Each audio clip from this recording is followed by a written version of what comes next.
Teenage Mutant Ninja Turtles started life as an independent comic book, and no one could have predicted that it would have gone on to such mainstream success. Not only was it adapted for the Saturday morning cartoon market, but it also went on to launch a very successful toy line under Playmates.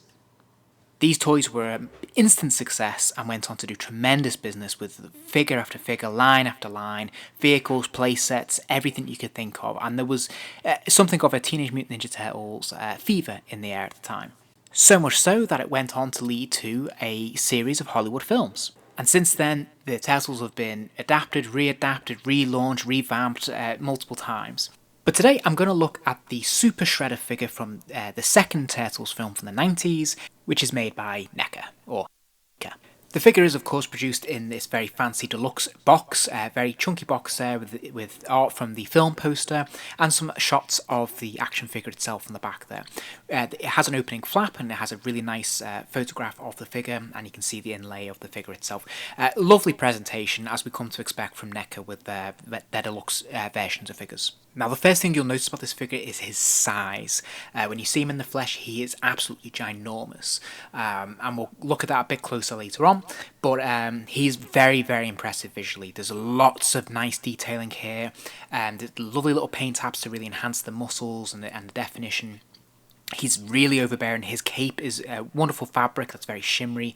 But lots of little detailing, right down to the eyes inside the mask, the gauntlets with the blades coming out of them, which are a soft rubber, but they look fantastic. I love the little paint indentations there that just really set off the muscles. And there's just such an incredible amount of detail on this figure, which is fantastic. And as I say, I absolutely love this cake, which has a really lovely shimmery and light feel to it. The articulation is surprisingly good. His head can move all the way from side to side, which is great. It can't do 360 degrees, but you know, there's more than enough range of motion here. Can't really look up or down too much. There is a little bit, but not huge amounts. But it's been crafted really well considering the headpiece, the hard plastic there, and of course the rubber shoulder pads. I think they've done a really good job, so there's no hindrance to the articulation they have provided, which is great. He does have this fantastic ball joint in the chest, which is great. You can get a lot of dynamic posing out of this, which I think is really, really good. Really love this effect. I think this is fantastic. He doesn't have any ab crunch, but he does have the ball jointed shoulders. And although they're a little bit stiff, they are very solid, and you can get a good uplift from them there, which is really good. Now, what you might notice is that the shoulder pads actually, which are fairly solid plastic, actually do hinder a little bit the articulation here. So this is as far as you're going to be able to get the shoulders up or the arms up. He does have a double jointed elbows, although it is hard to make the most of them, really. You really only be able to use that one main joint there because of the way the figure is crafted in terms of the gauntlets. But he does have the joints there, so if you want to push the envelope a little bit, you could probably do a bit more with him. He does, of course, also have the swivel wrists, which do spin around 360 degrees, nice and easily.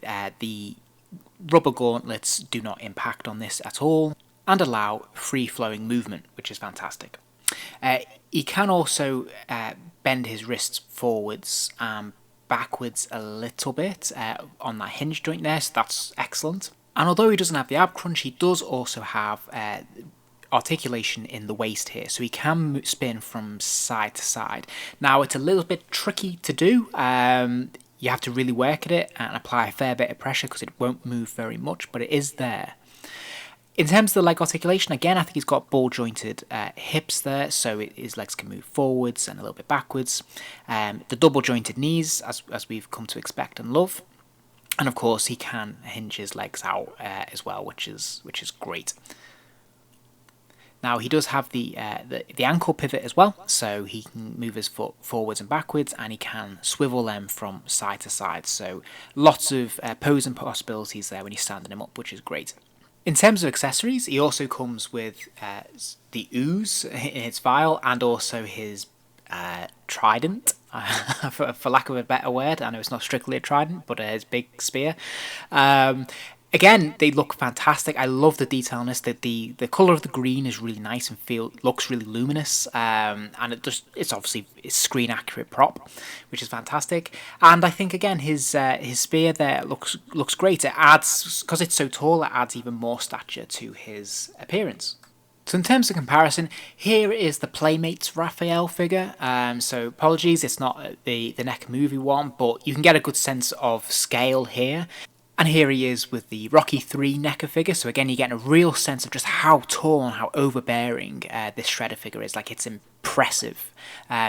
Likewise, here he is against Robocop, also from NECA. And again, I mean, Robocop was a tall figure, so you can see just how massive the Shredder is. And here I have him with the Joe Fixit Marvel Legends Builder figure as well. And he's, again, towers above him. So you get a real sense of just how tall this figure is and how impressive he is.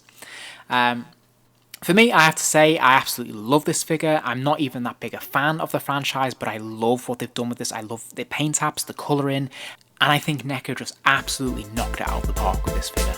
I hope you enjoyed the vid. If you did, please do give it a like, and remember to subscribe, as I'll be posting more videos soon.